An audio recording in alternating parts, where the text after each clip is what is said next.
दोस्तों सीन कुछ इस तरह कि इंडिया ने एक दफा फिर से धो दिया है श्रीलंका को, और श्रीलंका वाले भी ये कह रहे हैं कि यार हम तो अभी तक गंदे ही नहीं हुए थे, तुम लोग हो के हमें धोते ही जा रहे हो, धोते ही जा रहे हो, धोते ही जा रहे हो। यार कोई इतनी बड़ी विक्ट्री लेते 317 रन से हरा दिया है, जो कि मेरे ख्याल में भी ओडीआई का रिकॉर्ड बन चुका है। सबसे बड़ी विक्ट्री अगर किसी टीम ने ली है तो वो इंडिया ने ली है, 317 रन। इतनी तो हमारी टीम एक इनिंग्स में नहीं बना सकती भाई। इंडिया दुनिया की वही टीम बन चुकी है जिसने 300 से भी ज्यादा रन का मार्जिन लेकर हरा दिया किसी टीम को। एक तो बड़े लड़के लेके तुम लोग खेल रहे हो, ऊपर से वो जो छोटे छोटे बेचारे यंग से श्रीलंकन आए हैं उनको सांस लेने का मौका ही नहीं दे रहे यार तुम लोग। और सब बड़े बड़े लड़कों के अंदर सबसे आगे आगे भाग रहा है वो विराट कोहली भाग रहा है। मतलब 160 रन बना दिए तूने भाई। पहले 100 रन तो फिर भी जैसे भी उसने बनाए, 100 रन के बाद ही असली उसने पेस पकड़ी है। छक्के चौके तो उसके बाद मारना शुरू किया। हमारे वाले 100 बना के ना बिल्कुल रिटायर हो जाते हैं, रिटायर्ड हर्ट हो जाते हैं। कोई लंगड़ाना शुरू है, कोई किसी को सांस चढ़े में, किसी के मुंह से खून निकल रहा है, बुरी हालत हुई है, वैसे भी रिलैक्स हो जाते हैं कि बस ठीक है सेंचुरी मार दी, टीम के अंदर जगह तो पक्की हो चुकी है।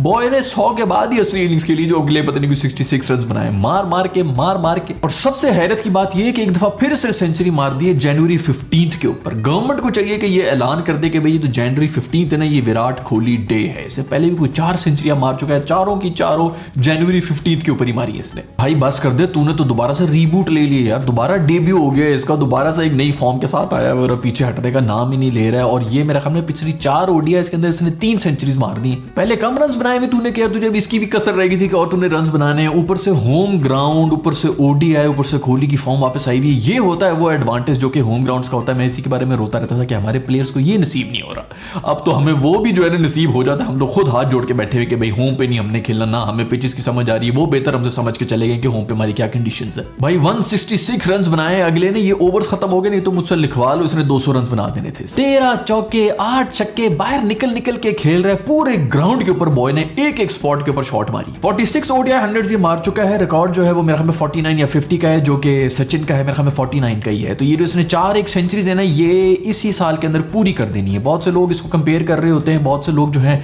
इंडिया में जो एक्सपर्ट्स हैं वो कह रहे होते हैं कि भाई सचिन और कोहली का कोई कंपैरिजन नहीं बनता है, क्योंकि सचिन ने जिस टाइम के ऊपर सब स्कोर किए उस वक्त इतनी फील्ड रिस्ट्रिक्शंस नहीं होती थी, इतने ज्यादा प्लेयर्स जो है वो सर्कल के अंदर नहीं खड़े होते थे, और इसके जमाने में जो है वो टाइम चेंज हो गया। तो यार उससे मैं एग्री करता हूँ।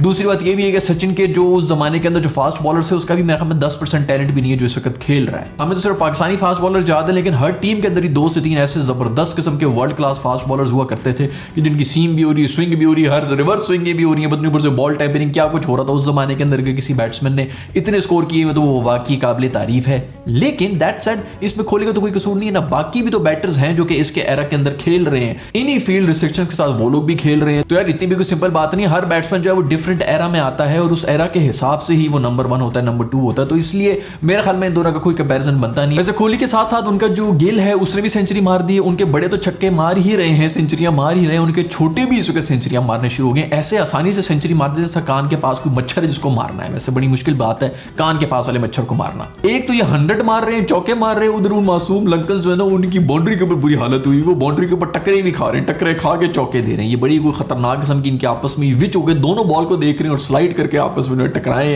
और बेचारों की बुरी हालत हो गई थी। एक तो मैं स्ट्रेचर पे भी लेके गए, मुझे नहीं पता कि इसके ऊपर क्या अपडेट्स है, अगर आपको पता है तो नीचे कमेंट से बता दो मुझे। अरे भाई पिच ही बदल गई। जब इंडियंस बैटिंग कर रहे थे, जब कोहली बैटिंग कर रहा था तो ऐसा लग रहा था कि बॉलर्स के लिए तो कुछ है ही नहीं, बस बैट्समैन जो है वो अगर कोई गलती ना करें तो आउट नहीं होंगे। ऐसे आराम से इतने खूबसूरत शॉट्स खेल के अपना टाइम लेके उन सब ने जो है वो अपने रन बनाए हैं।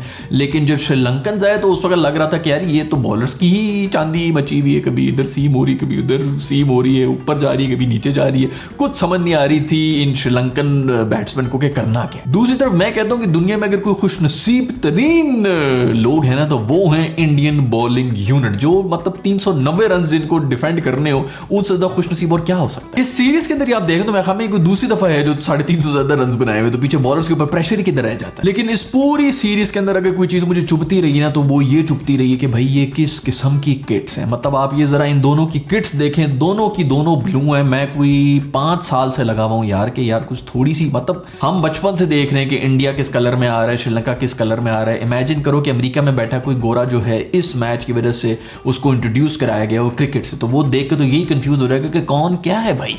दोनों की दोनों तकरीबन सेम किट्स हैं यार, होम एंड अवे का कोई कॉन्सेप्ट ही नहीं हो सकता। पहले भी मैं इतनी वीडियोस के अंदर ये कह चुका हूं कि यार या तो ग्रीन किट्स बनाते हैं, ग्रीन के डिफरेंट शेड्स होते हैं, या फिर ब्लू किट्स बना रहे होते हैं, ब्लू के डिफरेंट शेड्स होते हैं।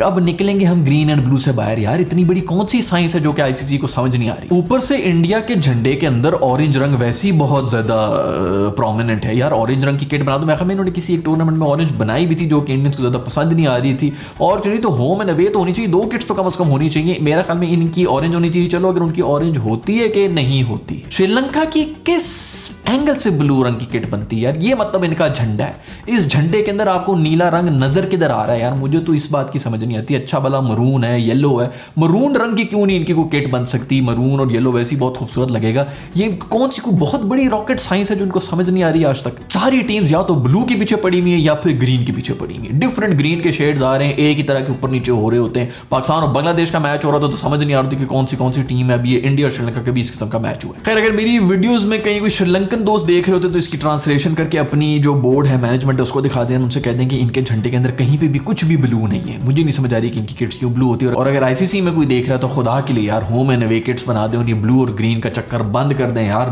विजुअली निहायत ही बुरा लग रहा होता है। खैर जो मैच था ये बड़ी मुश्किल किस्म की सिटी के अंदर हो रहा था, मेरे से तो नाम भी नहीं बोला जा रहा। और ग्राउंड इतना जबरदस्त किस्म का बनाया हुआ है इन्होंने, मतलब इनके जो है नए नए ग्राउंड बनते जा रहे हैं ऐसी सिटीज के अंदर जहां पे शायद इंटरेस्ट भी नहीं है क्रिकेट का, क्योंकि ये भी स्टेडियम आधे ज्यादा खाली पड़ा हुआ था। पाकिस्तान के अंदर वही जो बड़े बड़े स्टेडियम्स है उन्हीं के अंदर कनाते लगा के हम लोग मैचेस करा रहे होते हैं यार। मतलब फ्यूचर में भी कोई इन्वेस्ट करना होता है ना, कोई विजन नाम की भी चीज होती है। ऐसा नहीं कि भूखे मर रहे हैं, या तो बंदा कहना कि यार बहुत ही गुर्बत हो गई है तो बेचारे क्या करें, कहां से स्टेडियम बनाए, इधर खाने को कुछ नहीं है। भाई रिकॉर्ड पैसे कमाए हैं पिछले साल तुम लोगों ने, थोड़ा विजन हो चाहिए। कनाते लगाई नहीं है वो इंटरनेशनल टीमों को तुम लोग बुला रहे हो। असल में हुआ पता क्या है, इनके पास एक ही नैरेटिव है कि ओहो हम क्रिकेट डिप्राइव्ड हैं, हम पे खुदा के लिए थोड़ा सा रहम कर लो और यहाँ पर आके क्रिकेट खेल लो, और तो हमने कुछ करना नहीं है। अभी कल को बड़ी बड़ी टीम्स जब यहाँ पे आ रही होंगी तो वो ये सब चीजें कंपेयर करेंगी, कह रही है किस किस्म की फैसिलिटीज है। बिजनेस इसी तरह होता है भाई, वापस कुछ इन्वेस्ट करना पड़ता है ताकि रिटर्न भी आए। अभी आपकी जेब से पैसे निकलेंगे, लेकिन यार यहाँ पर सब काम ही गरीब मेंटालिटी है, जुगाड़ू माइंड से। बट जब चल रहा है तो फिर क्या जरूरत है इसको सही करने की? रिटर्न ऑन इन्वेस्टमेंट होती है भाई। लोगों के घरों में जब 60-60 इंच के टीवी लगे हुए होते हैं ना तो उनको कोई नहीं पड़ी हुई कि वो जलील होते हैं, ख्वार होते हैं स्टेडियम के अंदर जो है वहां पर उनका जो एक्सपीरियंस है वो इतना गंदा हो रहा है। पहले भी मैं पता नहीं कितनी वीडियोस के अंदर कह चुका हूं कि वो पिंडी वाली जो देगें चला रहे हैं उसके अंदर खाने का कोई इंतजाम नहीं है, बाथरूम का कोई इंतजाम नहीं है।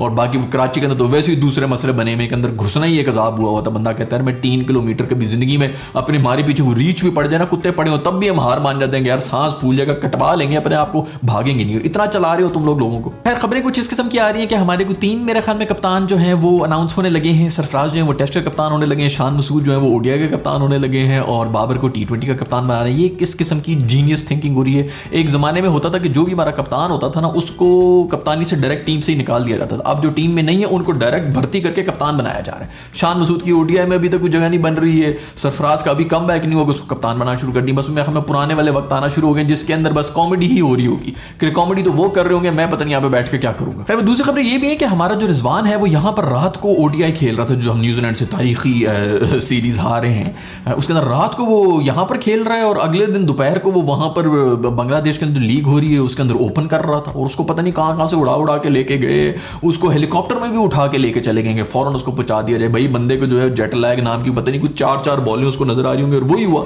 इतनी ज्यादा आप लोगों ने मेहनत की, उसने कोई स्कोर किया, ऊपर से उनकी टीम भी हार गई। भाई मुझे तो लग रहा है कि इन्होंने हेलीकॉप्टर में जो है इसको पैड शैट पहना के ऊपर से धक्का दे दिया था कि पैराशूट से जाओ सीधा पिच के ऊपर खड़े होकर बैटिंग शुरू कर दो। दूसरी तरफ हमारे जो चीफ सेक्रेटरी है, मैं ख्याल में अब उनकी जॉब जो है वो खत्म हो चुकी है। आई डोंट नो कि वापस आने की नहीं आ रही, लेकिन वो कह रहे थे कि जो T20 है उसके अंदर तो हम 135 से जिसकी भी कम स्ट्राइक रेट होगी उसको कंसिडर ही नहीं करेंगे। यार भाई इस किस्म के बयान ना दें। इसके ऊपर तो आपके जो लेजेंडरी क्रिकेटर बैठे हुए हैं जो इसके टीम में बैठे, आधे टीम तो वहीं पे खाली हो जाएगी। जिनकी 135 से ऊपर की स्ट्राइक रेट है बस उनसे बॉल स्ट्राइक नहीं होती है, यही थोड़ा सा प्रॉब्लम है। खैर और भी बड़ी न्यूज हो रही थी जिनके बारे में पीछे बात करना भूल गया था, जिसके अंदर साउथ अफ्रीका और ऑस्ट्रेलिया की जो सीरीज थी उसके अंदर एक सीरीज ऐसी भी थी जिसके अंदर एक इनिंग्स खत्म हो गई थी और रात को उस्मान ख्वाजा जो है 195 के ऊपर बैटिंग कर रहा था, और उसने कहा भी था कि मुझे पूरी उम्मीद है कि मुझे कल जो है वो 200 तो करने देंगे, और नहीं करने दिया। इनिंग्स डिक्लेयर कर दी 195 के ऊपर। यार मतलब 1-2 ओवर उसको दे देते कि जा यार जाके जल्दी से 200 कर ले, थोड़ा ज्यादा ही हो गया ये तो। लेकिन जो भी हो सबसे ज्यादा बुरा मेरे मुंह के साथ ही होता है। ये एक वीडियो थी जो कि मुझे कब से पता नहीं कितने लोगों ने भेजी हुई थी कि यार मेरे मुंह के साथ क्या हो रहा है।